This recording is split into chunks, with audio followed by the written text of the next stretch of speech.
Welcome to my YouTube channel.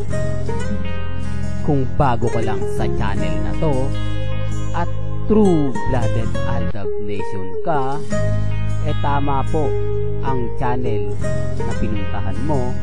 Kaya considering na po kitang bagong subscriber.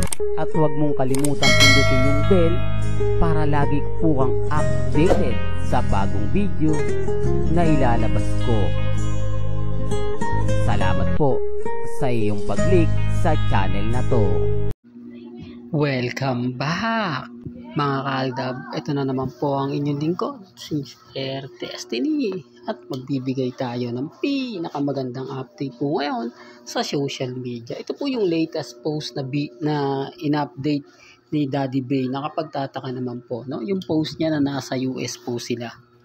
Pansin niyo po ba? Real talk to. Ito hindi ko to inedit, for the record lang po. Baka sabihin na naman, gawa-gawa na naman yan ni Mr. Destiny para makasabay sa mga pinopost sa social media na si Maine Polkerson nagpost din ng video na kung saan nga po pansin nyo na balot yung nasa likod niya. Sino kaya yan? Hindi kaya si Richard Polkerson Jr. yan? Oops, issue na naman yan, Mr. Destiny. Alam mo, kaya ka nababash kaya ka napag-iinitan sa mga sinasabi mo, sa mga pinapaliwanag mo, kaya marami kang talagang galit sa'yo, especially mga Armain, mga Maine fanatics, at syempre ang Alden fanatics, kasi lagi mong kinokonek yung mga post nila Daddy Bay, ni Mengay, Alden Richards, at kung sino-sino pa. Alam nyo naman po mga kaaldab, simple lang naman po yung sinasabi ko at pinapaliwanag, pero hindi naman po ako namimilit, di po ba? At sa channel po ni Mr. Destiny, kumbaga open po kayo magsalita, magkomento ng masasakit, maanghang, pabor man sa akin o hindi. Kasi dito naman sa channel ko lahat po open maging kritiko man ka ni Mr. Destiny, at hindi ko naman po binubura yung mga comment po sa akin na masasakit at maanghang. Kasi sabi ko nga po sa inyo, kumbaga nag-effort kayo di po ba? Ginawa nyo yung dapat na gusto nyong gawin. Kaya nga po nananatili pa rin yung mga comment nyo, dahil sa bandang huli gagamitin ko rin po yan laban po sa inyo. Eto simple lang naman po, kasi bakit nga po ba nag-post si Daddy Bay ng ganun? Anong rason? Anong meron? Anong ganap? Pansin nyo? Hindi, sinasabi ko lang po ito para lang klaro. Pinapaliwanag ko lang po ito para rin po malinaw. Di po ba napakasimple? Para saan nga po ba ang post ni Daddy Bay na nasa US po sila? Gayong yung post ni Mengay Kuno nasa US din. Baka sabihin nyo Japan yan Nako, common sense na lang po hindi po tayo namimilit. Di po ba?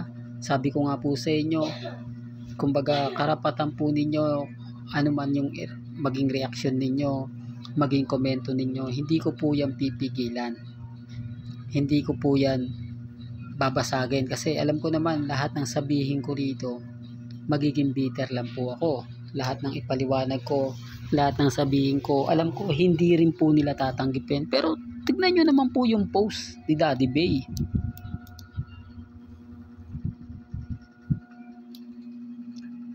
Doon pa lang po makikita nyo na parang may mali. Bakit sinabayan niya yung post ng mga Armin?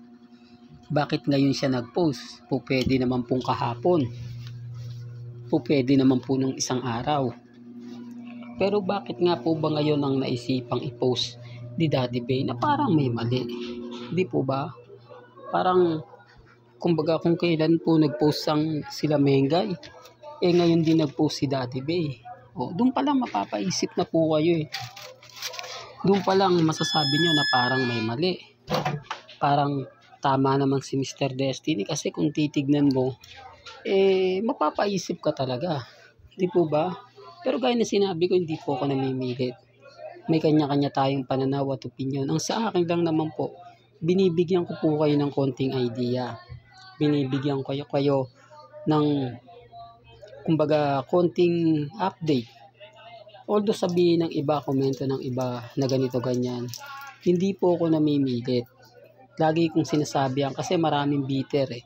Kung ano po yung paniniwala po ninyo, nire-respeto natin yan at ginagalang. At yung sinabi po ng Itbulaga, bakit ngayon lang po sila nagsabi na isang buwan po wala si Maine? Bakit? Dapat maaga pa lang po. Nagbigay na sila ng pahayag, nagbigay ng update para yung ibang mga fans ni Mengay hindi na rin po umasa. Di po ba? Pero mali eh. Pinaasa po muna nila, hindi sila nag-update, hindi sila nag-post. Para nga naman para tutukan. Di po ba? Real talk to mga kaya sabi ko sa inyo, kampante lang po kayo. Maging relax lang. Kasi hindi naman po, may mga bagay-bagay po na mahirap nga po talagang ipaliwanag. Mahirap bagay-bagay. Well, sabi ko nga po sa inyo, relax lang po kayo, kalmado lang po kayo, kampante. Di po ba? Sinasabi ko lang po ito, mga kaaldab, sa mga mami, sa mga tita, sa mga senior na ito po yung post ni Daddy Bay. Patunay lang po yan, nakakampi natin si Daddy Bay. Patunay lang po yan na aldab pa rin po si Daddy Bay. Kaya wag po kayo magsasabi na iniwan na po tayo ng pamilya Paul Carson. Hindi po, kakampi pa rin po natin. Na andito pa rin po tayo para lang po ibigay sa mga kaganapan. Di po ba? Sabi ko nga po sa inyo mga kaaldab, ang daming bitter po sa channel natin. Alam nyo mga kaaldab, maraming talagang napakaraming komento po. Talagang mapapaisip ka rin. Pero gaya na sinabi ko, ako relax lang po ako. Masayang masaya. Although maiksi lang tong update natin, at least naliwanagan na po kayo na kakampi pa rin po tayo ni Daddy Bay, kakampi pa rin po tayo ng pamilya Paul Carson. Sa lahat po ng mga nagre-react at nagko-komento na hindi na tayo binibigyang update, hindi na tayo binibigyan ng mga kaganapan, okay lang. Basta ako, masaya po ako. Ano man po yung sabihin at ipahayag ng iilan, lalo na po pagdating kila Mengay at kay Alden, relax lang. Maging kampante lang po kayo, maging matatag. Di po ba? Well, hanggang dito na lang po ang ating latest updates. Kaya kung gusto nyo pa po ng pinaka-latest at sariwang update, abay tumutok lang po kayo dito po sa channel ni Mr. Destiny para updated po kayo sa mga bago at sa mga latest na i-upload po natin maya-maya lang. Kaya kung bago ka lang sa channel na to at isa kang true-blooded Aldab Nation na nagmamahal kina Mengay at Isoy, tama po ang channel na pinuntahan mo, kaya consider na po kitang bagong subscriber. At huwag mo kalimutang i-share ang mga video po natin sa mga mami, sa mga titas, at sa mga senior. Hanggang sa muli, salamat po sa panonood at pakikinig.